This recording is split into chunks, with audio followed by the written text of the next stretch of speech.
Welcome to Sensible Health Solutions, the show where we simplify health and wellness. Join your hosts, Hallie Fields and Dr. Scott Luper, as they share practical tips and expert insight to help you navigate common ailments, nutrition, and overall well-being. Tune in for straightforward advice that empowers you to live a healthier life. Hello, Dr. Luper. Hello, Haley. Good to see you. Likewise. We have been doing a radio show together for about 1.5 years now, and after popular demand and request, we're converting it over to podcast land. Yeah, and video land. We're going to actually do this on YouTube as well. That's I know, we're being vulnerable. We're actually showing our faces and, telling more of the world who we are and what we're about. And so I thought that it would be useful if we had kind of an introduction video to let everybody know who we are. Good. That's a great idea. So what do you want to know? Well, first and foremost, you're a naturopath practicing here in Fairbanks, Alaska, kind of the end of the road for anybody in the world. How did you wind up here? Well, I was teaching in Arizona. I was the chairman of diagnostics at Southwest College of Naturopathic Medicine. That's the guy who's in charge of teaching the students how to be doctors. That's second year. I was in charge of second year.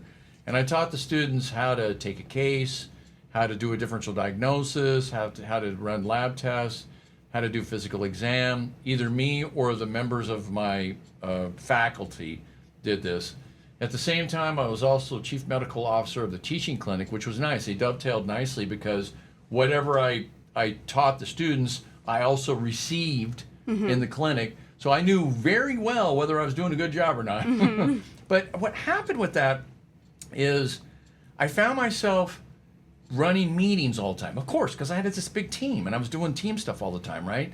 And so as I rose in responsibility, the number of meetings that I had to run also increased. And at a certain point, I got unhappy.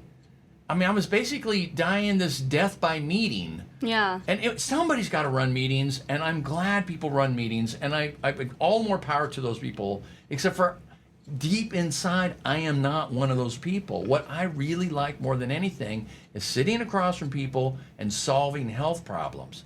Now, the problem here, the reason why we do the radio show is because we have a busy practice. We see lots of people, and I love it. It's a fabulous way to make a living. I really, really, really like fixing things, and I like meeting people and getting to know them, and it makes a real impact on people's lives. Except the number of people get to actually see us here in our clinic here in Fairbanks, Alaska, is tiny. Yeah, we don't have that, wide of a reach. The lucky few, right? The community greatly benefits it, but the world hardly anybody's getting any benefit from this thing. And I've been doing this a long time, 30 years being a doctor, solving problems. And we figured some stuff out. Yeah. And so what I want to do, what I've been doing for 14 years now, is telling everybody about what we do. Except for the thing we've been doing is running a radio show in Fairbanks, Alaska. Right, and only has local reach. I mean, some are out in Healy and some are out in Tok, and it gets to the barren parts around, but... Yeah, not outside of Alaska. Now, people could get online and they could look up the old shows and that kind of thing, right. But it doesn't get any traction. So the good news is you and Tatiana had got together, both of you being, all of us work here at the clinic, and said, Dr. Luper, we need to do this thing, right? Yeah. We need to get this show out into the world. So good, let's do it. And the world Hopefully needs... people get something out of it. I mean, that's my intention. The intention of doing this more than anything is to literally make it easier for people to be healthy, for people to recognize the patterns of why they get sick. And we've done a couple shows already. We did one on sleep. We did one on hypertension. And it's interesting how things work, how things break, and what you can do to fix it. And a lot of times, it doesn't have anything to do with whatever drug that is normally used to treat this thing. In fact, the drugs a lot of times will get in the way. If you can get into what's really going on and fix it at depth, you feel better, you function better, you don't have to take any medications. So, and you don't have to take or fix the problems that the medications are creating. Yeah, there's that too. Yeah. Right.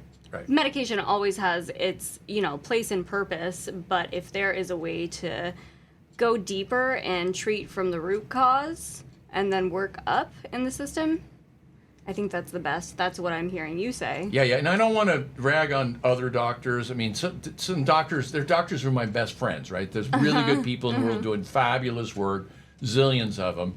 But there's a lot of doctors that are phoning it in, and they're not taking care of their patients very well. People come in with a problem, they give them a drug, and they call it good. Next, right? And it's a 5-minute operation. No. It's a bad way to do it. You want to find a doctor that's willing to dig in, to ask questions, to rework your problem. Admittedly, not everybody wants to work their problem. Some people just say, give me the drug and I'm good. But those people are going to suffer for it. And unfortunately, anyways, I want to get too philosophical about it. Bottom line I want to say is I really wanted to keep the show super practical.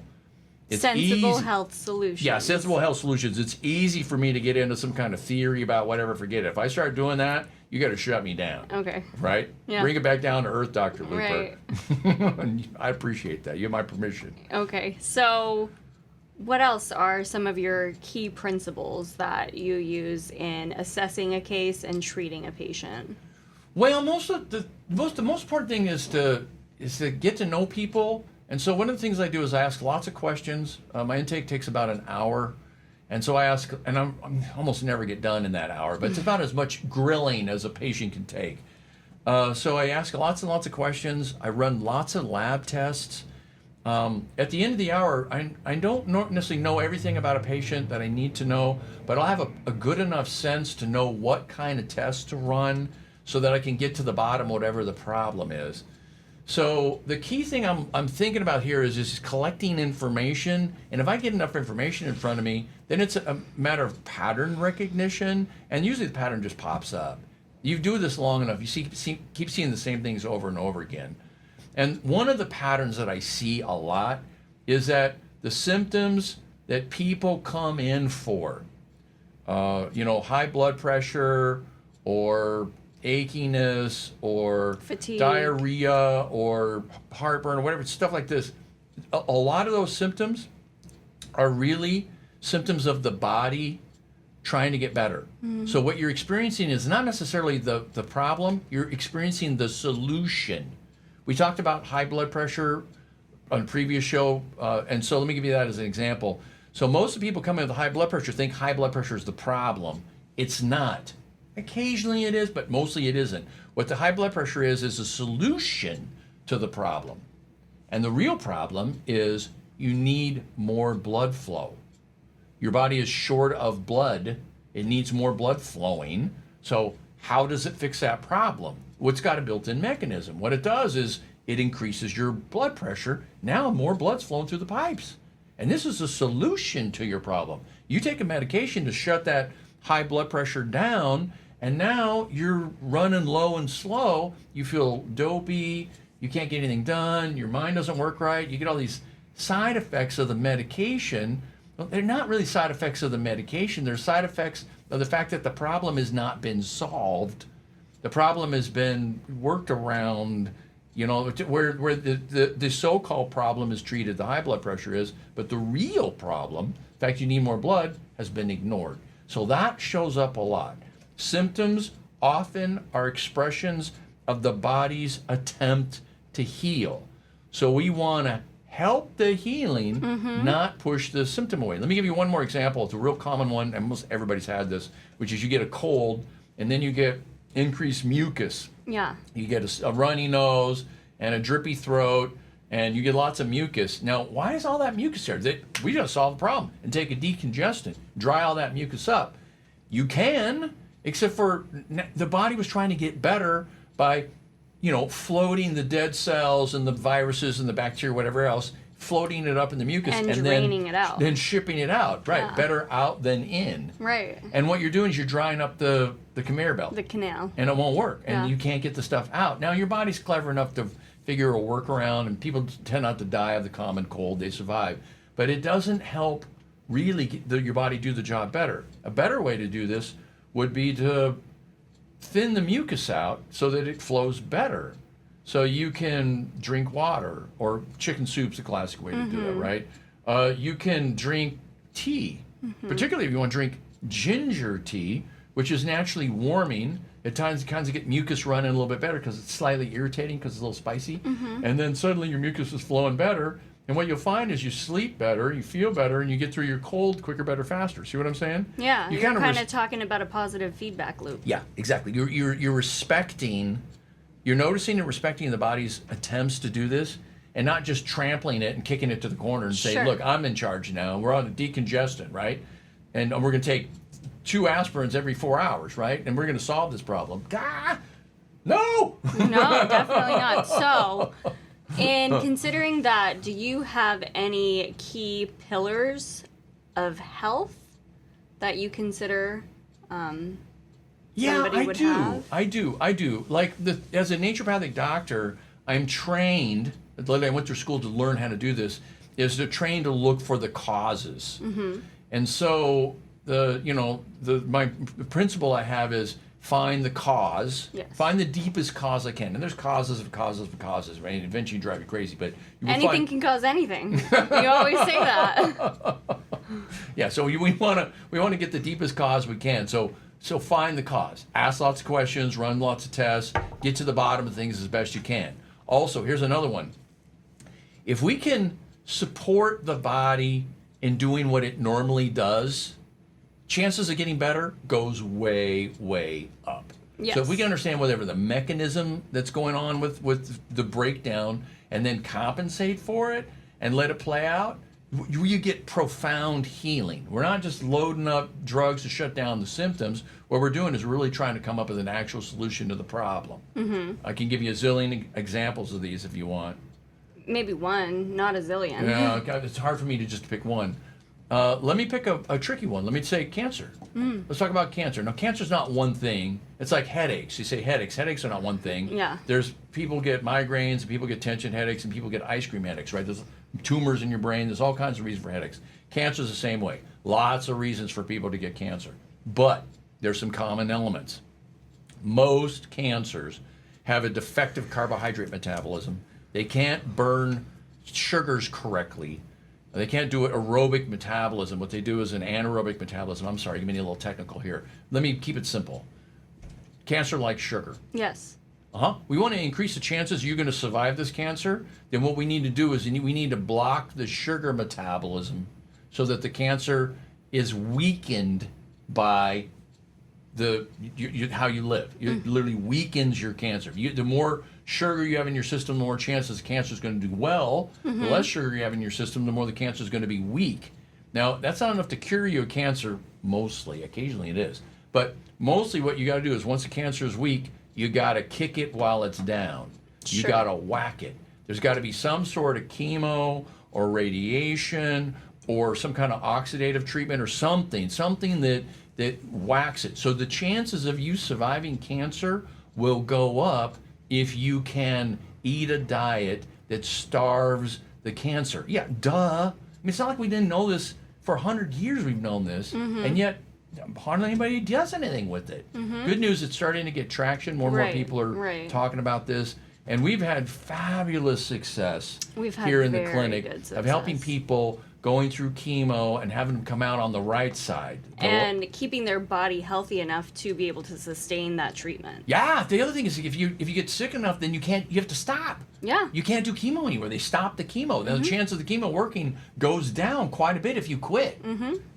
So if we can keep you going all the way through it and keep you healthy and like that. So the principle here is we really want to understand the mechanism of the problem and come up with an appropriate solution to it that fits with normal physiology. And there we go. People get better. It's not that hard, really. No. It's pretty simple. And since I've been working with you, I've heard a few things, multiple times over again. And that is all correlating to diet, sleep, exercise, and purpose. Oh, yeah. So like the basic foundations of health. Yes. Right. You've heard me say this before. There's lumpers and there's splitters. Lumpers want to lump everything together. Splitters want to divide it out in little bits. I'm a lumper. Yep. Because I'm looking for patterns. And if there are too many details, the pattern doesn't pop up. So here's the pattern. The question is, how do you create health? The answer is, you got to focus on 4 main areas. Area number 1 is nutrients. You cannot be healthy unless you have nutrients. Adequate nutrients. Yeah, because we need nutrients. We burn them for fuel. They build our body up. They're the stuff our body needs. Except for we don't call them nutrients. We call them food. Yeah. Well, Sometimes you can there's get them in pills supplements, too. yeah, but sometimes they supplement. food is absolutely the best place to get these things from. I'm a big fan of food. I like food. Food's fun. Food's great. So you need food. Okay, next one is, what we need is to be able to move these nutrients around, to supply these nutrients to the different cells of the body through the bloodstream. So the next foundation of health is getting the blood moving, and that's through Exercise. bingo. That's it. Exercise. Exercise is how it's done. You exercise and you get your blood flowing better, and the whole system runs better. The hormones flowing, the neurotransmitters flowing. The whole thing, kick and boodle. The whole system runs better when you exercise. The thing it's funny about human beings as a species is we require more exercise than most animals. There are many animals that can lay around and sleep all day, and they're perfectly fine. That's so curious to me, because you think about those animals in the animal kingdom and what they require to stay alive, and you'd think that they would require constant energy exertion to like hunt and gather and sustain themselves. Have you ever seen a crocodile? Like in real life? I wasn't thinking about a crocodile specifically. They lay around all the time. I was thinking of a tiger. I was thinking of a lion. I'm thinking of cats. No, let's talk tigers. Huh? Okay. Yeah. How much you think tigers are running around all the time?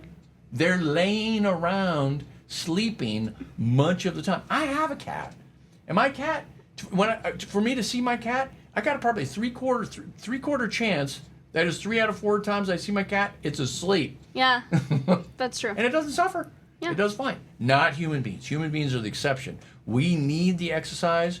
We have evolved bodies that allow us to do more and accomplish more as a species. So it's like our superpower. But what we have to do is we have to keep it running. When we don't exercise, we fall apart, we ache, we hurt, we get tired, we get dopey and dumb, and Things break dumb. down. That doesn't work. So we literally need to move our bodies to be the appropriate expression of our true selves. So, turns out exercise, aside from moving blood, which is the main reason, is there in and of itself because we're human beings. So, we need nutrients, number 1. We need exercise, number 2.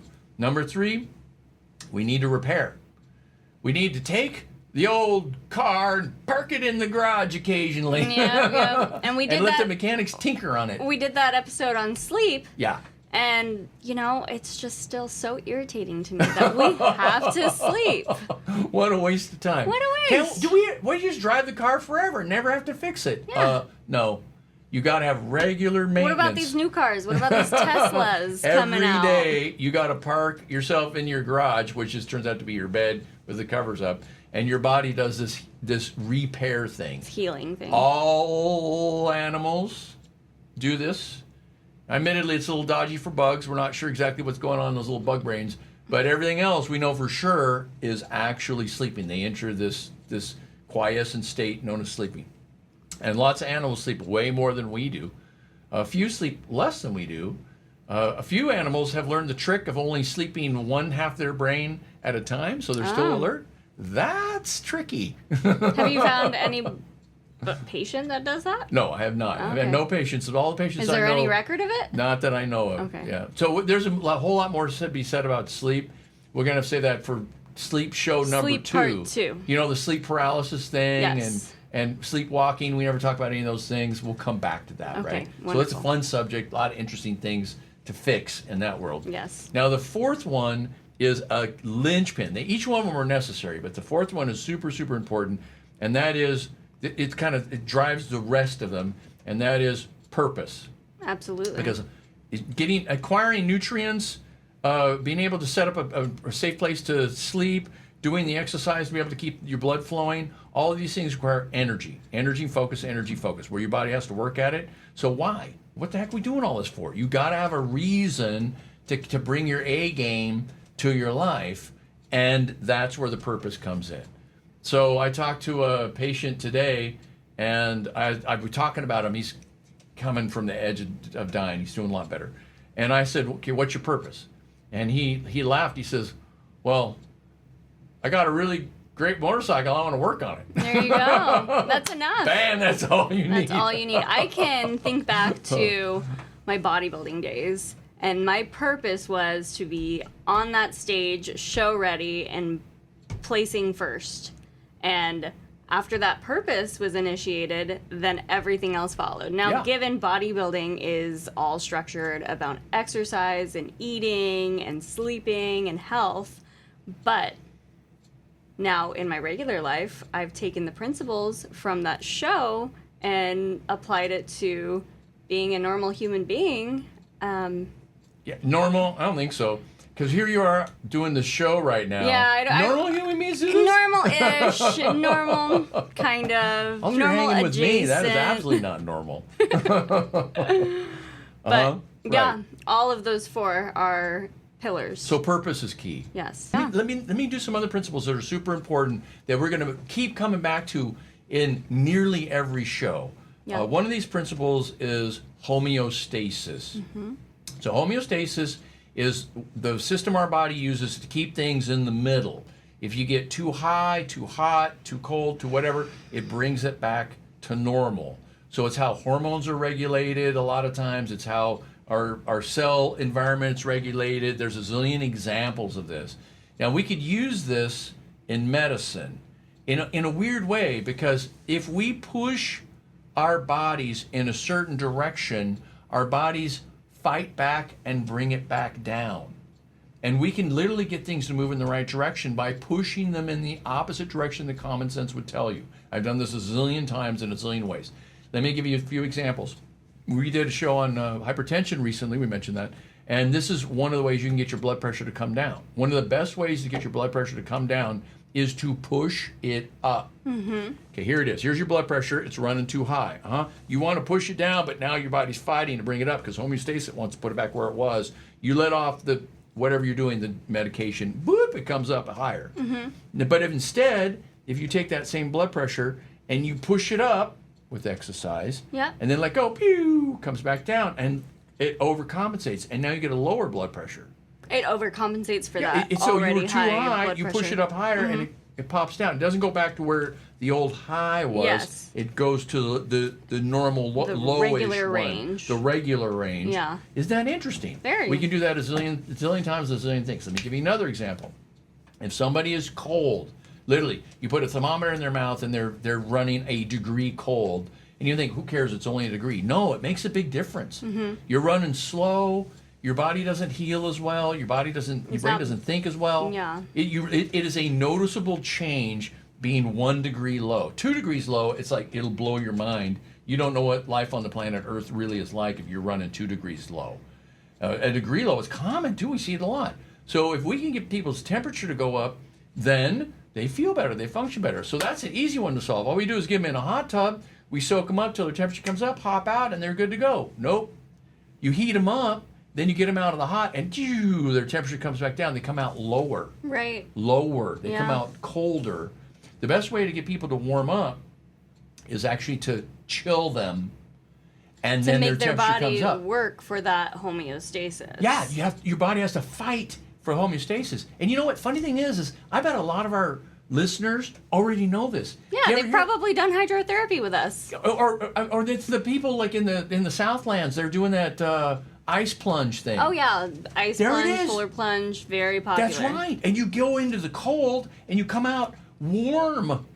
Now, admittedly, if you stay in the ice water for long enough, eventually you go into hypothermia and you die. There's a limit. Yeah. You can't overcompensate the system to where it cannot compensate anymore, because then you just broke it. But so is that the same if you're in sauna and then you go out into regular Fairbanks winter temperatures of like 20 below and you stand outside? Same thing. Here in Alaska, this is easy. All you have to do is go stand in the shower, turn it on cold, and you get ice cold water coming out All of the you faucet. need to do is go start your car in the morning. It doesn't take much around here. No. That's why Alaskans tend to be healthier. I'm sorry, we can only get this thing about how Alaska's great. It is. We live here. you know, it sucks to be everybody else. There's that. But But so what the thing is, we want, in order to heat people up, we want to cool them down. Is what we want to do. Yes. So the homeostasis. We talk about homeostasis.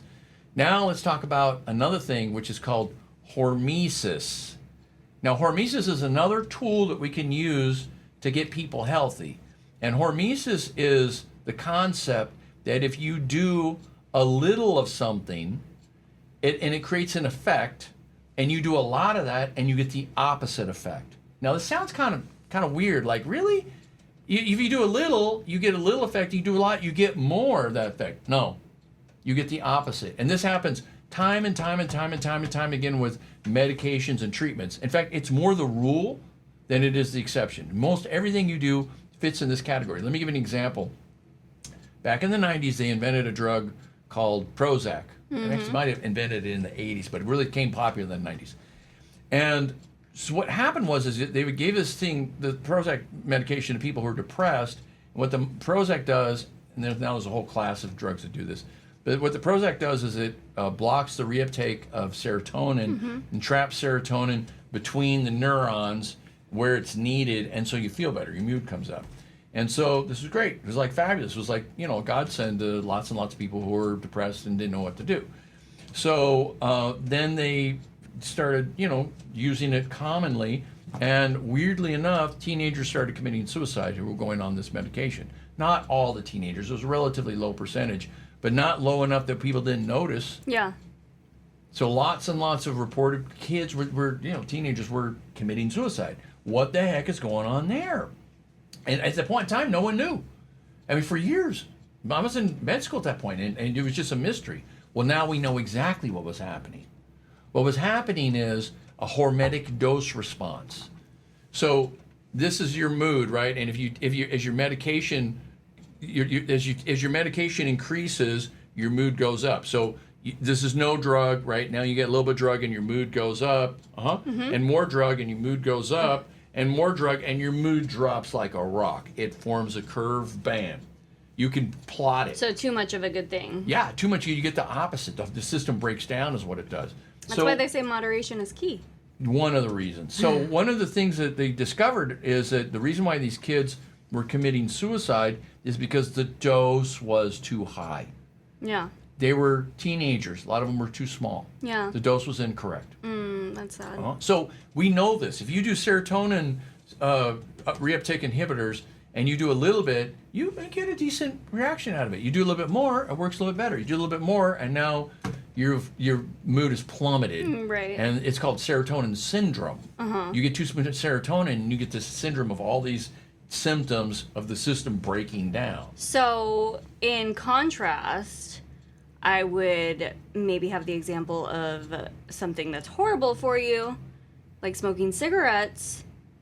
Is there an amount that might be possible benefit? That's an interesting question. That was the Because cigarettes one are poison. example that They're an exact poison. I mean, come on, you smoke cigarettes, the chances of you getting cancer and dying and lung disease and all kinds of horrible diseases is absolutely increased.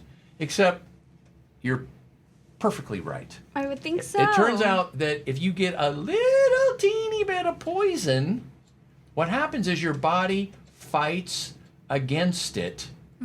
It cleans up the poison and everything else that's in the nearby. Okay. And so what it turns out is that cigarettes absolutely have a hormetic dose response. And it turns out to be the optimal dose of poisonous cigarettes that you can intake is 2 or 3 a day. a day. That seems like a lot a day. I would think maybe 2 a week. This is out of the research. Okay. Kid you not. The research will show this. This is how they discover it. Now, no one wants to say this because cigarettes are bad and no one should smoke. And I want to say personally that I have yet to convince a single patient to smoke 2 cigarettes a day for But their have health. you convinced people who are maybe smoking a pack a day to lessen their amount? No, I haven't actually. What happens is that if you're smoking any, then you're smoking too much.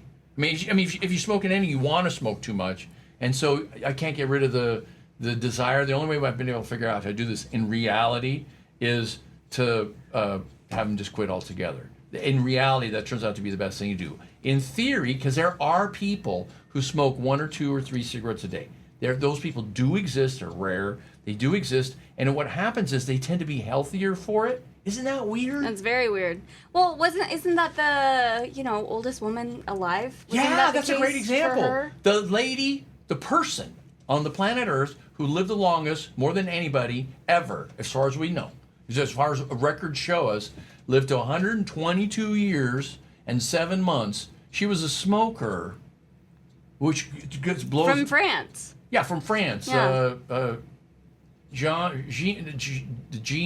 I think is how they say her name. I'm not sure. Clement is the last name. I know that. My French is not that great. Anyways, she was a smoker, except when you look into it, she smoked 2 cigarettes a day. She was a 2 cigarette a day smoker, and she quit when she was 117 because she said, it's not good for me, I could tell. And so she quit at 117 and so lived a lot longer. I mean, at that point, would she live another 5 years, right? So, I mean, I don't think I'm trying to talk anybody into smoking 2 cigarettes a day, because I'm not. No. Except for, boy, this sure is interesting. Now the question is how much poison is really good for us? So the take-home message is, you don't have to be perfect. Yeah. You have to be, actually, perfect is imperfect. Mm-hmm. You have to do exactly the right amount of poison, just not none, right? And not too much. Mm-hmm. So now the question is, how much bacon is the correct dose? How many cinnamon rolls is the correct dose? No one's done the research. They did it on cigarettes. Yeah. But no one, to my knowledge, has done the research on bacon. Well, we have a friend who brings over enough treats that we could probably have a study here in the clinic. Dr. Luper, there is no time left for us in this conversation, but I hope that this gives our listeners and our viewers more of an idea of who we are and what we're hoping to accomplish. With all these topics, and people, I imagine at some point somebody's going to want to know, who is this guy, right? Yeah. What's his background? Uh-huh. Well, so now you know. I've been in practice 30 years. It's a general practice. I'm basically, a general practice doctor. I treat basically everything that comes in the door. And I've been doing it, successfully for a while. I mean, honestly, it's and there's the main thing here is we have fabulous fun here, too. There's that, Yeah. so. Wonderful. Good. Haley, thanks. Yes, thank you, Dr. Luper. Thanks for tuning in to another episode of Sensible Health Solutions.